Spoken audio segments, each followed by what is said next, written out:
My name is Piyush Bhargava. I'm the Global Vice President at Carrier Global, responsible for the operations, strategy, and planning function.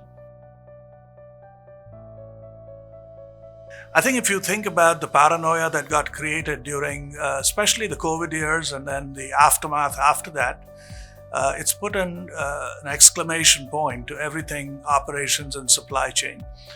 In our case at Carrier Global, that is exacerbated by the fact that we have been a 100-year-old company, highly successful, but have grown both organically and then more recently after the spin-off from UTC, we've been transforming the portfolio that we have to be a global leader in energy and climate solutions.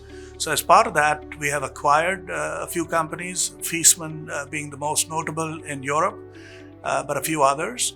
And with every acquisition, we inherited within our footprint the complexity of the supply chain and the manufacturing that came with it.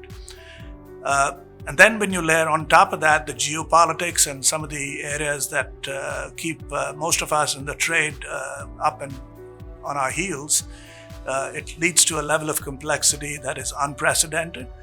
But the climb is definitely worth the view because if you get it right, it really differentiates you for your customers.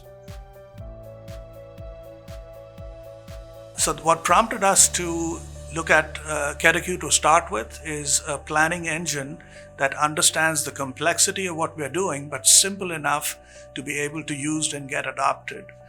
So we started this work in the Americas, where we partnered very heavily with KereQ to have them understand the mandate that we were after.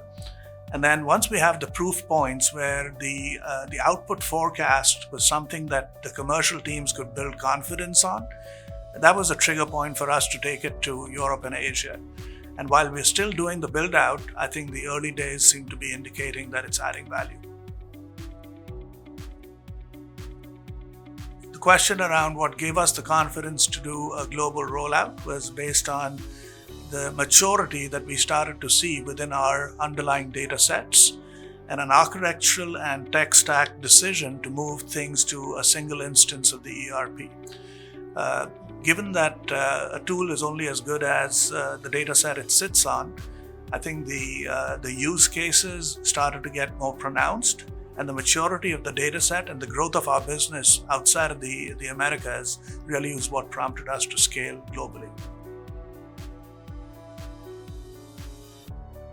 I think the most important one is growth. For us, growth is the call to action. We have the belief that the double-digit growth that we can enable in our parts business is something that we don't take for granted, but by the same token is the rocket fuel or one of the areas where really we want to double down. KereQ as a tool had allowed us to build confidence in our demand plans to deliver that. And that's, I think, the biggest business level deliverable that KereQ has been able to deliver.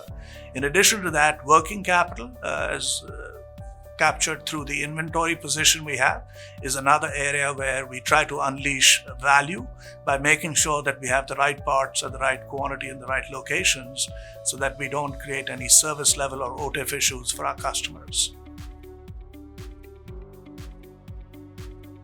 I think the one thing that I find which is maybe a USP for KereQ is the customer intimacy. So Mike and team have put together a set of talented folks that not only do a good job in terms of selling the capabilities of the tool, but also reach into the businesses they support to understand the context. And the planning without the context is frankly not as effective. And so that, I think, was a little bit surprising to me when I started to first interface with KereQ, which is the investments that KereQ as a leadership team and as an organization in general, the investments they make to really understand the customer context.